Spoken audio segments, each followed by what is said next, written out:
I want to thank Brother Jesse Gray for the invitation to come here this afternoon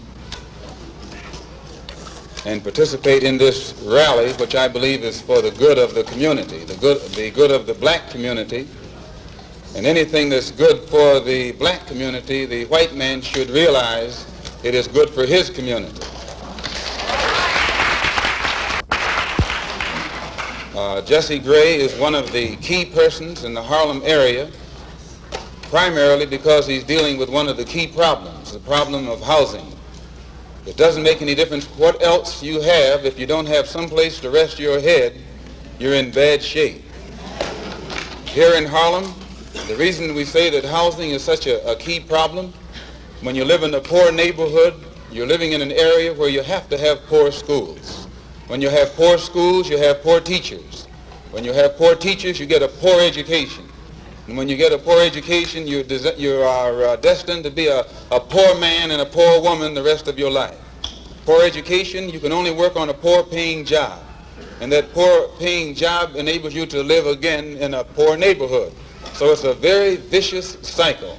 And usually these bad housing conditions result from the fact, as Mr. Gray has pointed out, of absentee landlords, people who are rich and live downtown and let you and I live up here in the shack. Actually, it's a form of 20th century slavery. And what you and I have to let the man know is we are peaceful people. We are loving people. We love everybody who loves us. But we don't love anybody who doesn't love us.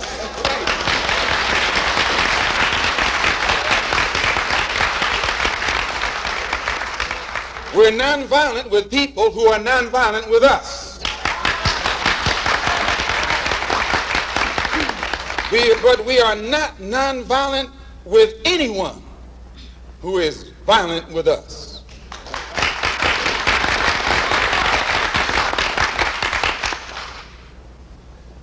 Once those intentions are made known, we can get to the nitty-gritty of the problem.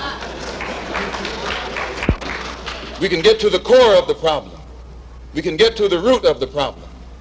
And then we can correct the problem. There's been a lot of talk said recently because I was supposed to have said something about Negroes should buy rifles.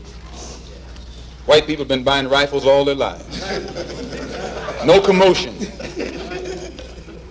I see an editorial right here in a paper they call the Journal American. One that we happen to have a suit against for around $6 million for saying the wrong thing a few years ago. It says that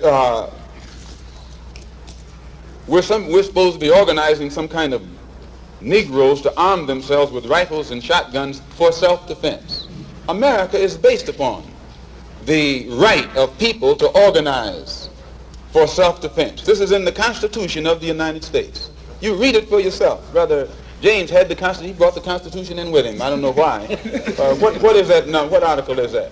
Second Amendment. The Second Amendment to the Constitution spells out the right of people under this particular governmental system to have arms to defend themselves. All of you know I'm not an integrationist. I'm a believer in the Honorable Elijah and follower of the Honorable Elijah Muhammad. Right. I'm still a Muslim. My religion is Islam. Right. I run into some obstacles in the Nation of Islam, and I feel that I can best serve the Honorable Elijah Muhammad's purpose and program and carry into existence what I feel, I understand, concerning his objectives better on the outside than I can on the inside. And now that I have the independence of action, it's my intention to work with everybody or against everybody, whatever the case may be, to try and get some kind of immediate solution to the problems that are confronting our people. I still believe the best thing for us to do is go back home to Africa. But while we're getting ready to go back, we've got to eat now, we've got to sleep now, we have to have some clothes now, our children have to go to school, and we need some place to work. So whatever kind of action program can be devised to get us the things that are ours by right, then I'm for that kind of action no matter what the action is. I don't think when a man is being criminally treated that some criminal has the right to tell that man what tactics to use to get the criminal off his back. When a criminal starts misusing me, I am going to use whatever necessary to get that criminal off my back. And the injustice that has been inflicted upon Negroes in this country by Uncle Sam is criminal. Don't blame a cracker in Georgia for your injustices. The government is responsible for the injustices. The government can bring these injustices to halt.